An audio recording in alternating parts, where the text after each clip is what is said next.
So if Tom Hardy's Locke and Tom Tykwer's Run Lola Run had intercourse, then the baby would have been something like crazy.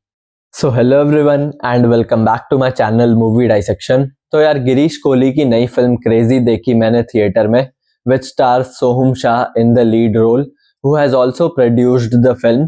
And so Tumbbad के बाद ये उनकी अगली film है, तो obviously इससे कुछ एक्सपेक्टेशंस तो थी ही, पर क्या ये उन एक्सपेक्टेशंस पर खरी उतर पाई है, इसी के बारे में आ जाओ बात करते हैं। जहां पर यार सबसे पहले अगर मैं आपको इसकी कहानी के बारे में थोड़ा सा बताऊं, तो इसकी कहानी अभिमन्यु सूद नाम के एक डॉक्टर की जिंदगी के सबसे मनहूस दिन के बारे में है, where his daughter gets kidnapped and his job, relationship, life all are at stake. जहां पर यार फिल्म जो है सिर्फ एक दिन के अंदर टेक प्लेस करती है और पूरा 1.5 घंटा हम सिर्फ एक बंदे को गाड़ी चलाते हुए और कॉल पर अलग अलग लोगों से बात करते हुए देखते हैं, जो कि अगर आपने टॉम हार्डी की लॉक देखी हो तो कॉन्सेप्ट वाइज कहीं ना कहीं उससे काफी इंस्पायर्ड है। पर फिर भी इंडियन सिनेमा में इस तरह की फिल्म देखना एक यूनिक और फ्रेश एक्सपीरियंस तो जरूर है, क्योंकि हमारे यहाँ की ऑडियंस तो ऐसी है कि बोले अबे भाई बाकी एक्टर कहाँ है फिल्म में, एक ही बंदा दिखाए जा रहे हो बस। और कोई बोले कि मैं गाड़ी चला के पिक्चर में सिर्फ एक बंदे को गाड़ी चलाने देखने आया था क्या। और इसलिए इस तरह की फिल्म को बनाना और उसे रिलीज करना अपने आप में ही एक काफी बोल्ड डिसीजन है। और इससे पता चलता है कि सोहम शाह ऑडियंस को हमेशा कुछ नया देने की कोशिश जरूर करते हैं, बट ऑनेस्टली अगर बोलूं तो फिल्म उतनी भी कुछ खास नहीं है।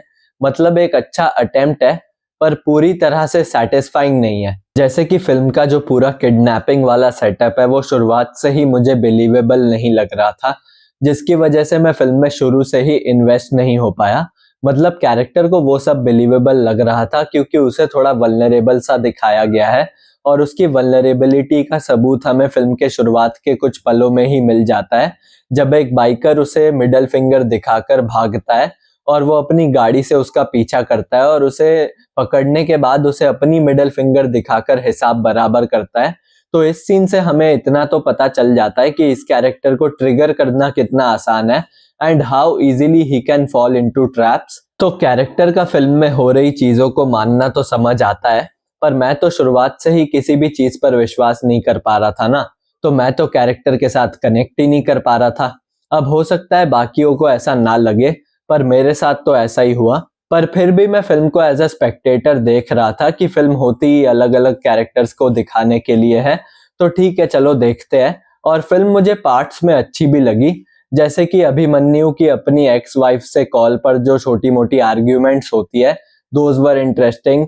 और कैरेक्टर की पूरी इन्फो, उसकी हिस्ट्री, उसके रिलेशनशिप्स, एज अ डॉक्टर वो कैसा है, and most importantly how he is as a human being, इन सारी चीजों के बारे में जो हमें थ्रू आउट द फिल्म सिर्फ फोन कॉल्स के थ्रू जानने को मिलता है, ये आइडिया ही अपने आप में काफी इंटरेस्टिंग है। और फिर ऐसे ही गाड़ी का टायर बदलने वाला एक सीक्वेंस है जिसमें जो टेंशन और केओस है वो काफी बढ़िया है। और इसी तरह के और भी कुछ सीन्स है which are good, but as a whole film it fails to deliver और एक काफी फॉरगेटेबल सी फिल्म बनकर रह जाती है और आप पर ऐसा कोई खास इम्पैक्ट नहीं छोड़ पाती, जिसका सबसे बड़ा रीजन मेरे ख्याल से है फिल्म की एडिटिंग। क्योंकि जैसा कि पूरी फिल्म सिर्फ एक गाड़ी के अंदर टेक प्लेस करती है, तो जाहिर सी बात है कि हमें मेन कैरेक्टर के चेहरे के कई सारे क्लोजअप शॉट्स देखने को मिलते हैं, जिनमें कई बार होता ऐसे है कि मान लो कैरेक्टर कॉल पर किसी से बात कर रहा है और कैमरे को ऐसे उसके क्लोजअप में लॉक कर रखा है, और कॉल खत्म होने के बाद जो भी सामने वाले ने कहा हो उसके रिस्पॉन्स में हमें उसका एक रिएक्शन देखने को मिलता है। पर उस रिएक्शन को इतना स्ट्रेच किया गया है कि मतलब मैं वेट किए जा रहा था अब कट होगा अब कट होगा, पर फ्रेम तब भी ऐसे ही रुका हुआ था। और जब फाइनली कट हुआ तब तक मेरा अटेंशन लूज हो चुका था और मैं इधर उधर देख रहा था। और फिर ऐसे ही जब भी हमें कोई वाइड शॉट या ड्रोन शॉट देखने को मिलता है तो वो भी बड़ा अननेसेसरी सा लगता है। और इसलिए फिल्म ऐसी तो बिल्कुल भी नहीं है कि आप बस अपनी आंखें गड़ाकर बैठे रहो, जैसा कि कायदे से एक थ्रिलर को होना चाहिए, तो वैसी तो फिल्म बिल्कुल भी नहीं है। और इसके अलावा फिल्म में गाने भी बड़े अजीब तरह से प्लेस किए गए हैं, और गाने खुद भी काफी अजीब है। मतलब जिस तरह का फिल्म का मूड है, टोन है, उस हिसाब के तो गाने बिल्कुल नहीं है। हाँ ठीक है चलो, गोली मार भेजे में और अभिमन्यु अच्छे है, पर फिर भी उतना कुछ खास मजा नहीं आया। और एंड में आके तो फिल्म इतनी स्टूपिड और डम फील होती है कि मतलब क्या बताऊं मैं आपको। मतलब जो इसका एंड रिवील है वो इतना बचकाना है कि उसकी वजह से पीछे की पूरी फिल्म का कोई मतलब ही नहीं निकलता और ऐसा लगता है जैसे मानो आप कोई फिल्म देख रहे हो और एंड में कैरेक्टर नींद से उठे और आपको पता चले कि पीछे की पूरी फिल्म सिर्फ एक सपना था and you would be like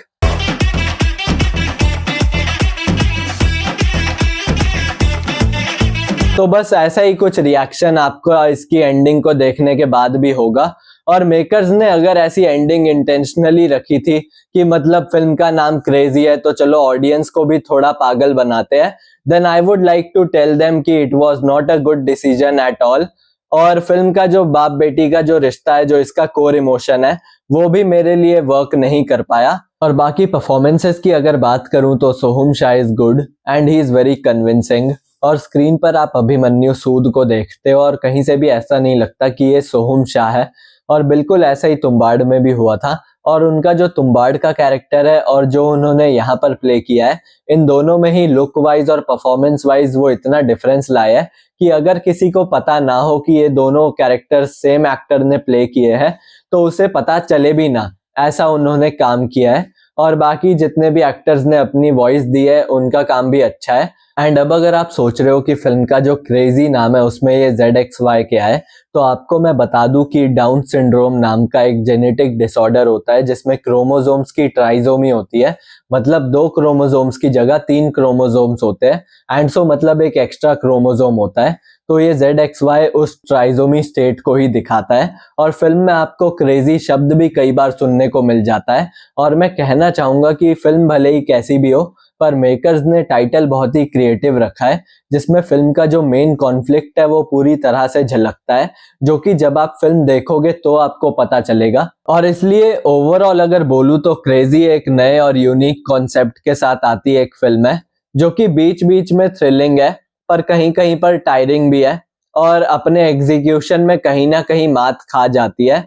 और इसलिए अगर आपको कुछ थोड़ा अलग और हटके देखना है तो एक बार इसे ट्राई दे सकते हो, वरना वैसे तो इसे थिएटर में जाकर देखने की मैं ऐसी कोई खास एडवाइस नहीं करूंगा। हाँ, लेकिन जब OTT पर आएगी तब जरूर एक बार देख लेना, क्योंकि एक बार तो इसे देखना ही चाहिए। और बाकी तो फिर आज का रिव्यू यही एंड करते हैं। और अगर आपको मेरा रिव्यू अच्छा लगा हो तो चैनल को प्लीज सब्सक्राइब करो और वीडियो को लाइक करो, शेयर करो और मेरी थोड़ी सी केयर करो। एंड मिलते हैं नेक्स्ट वीडियो में, और तब तक के लिए arrivederci दोस्तों।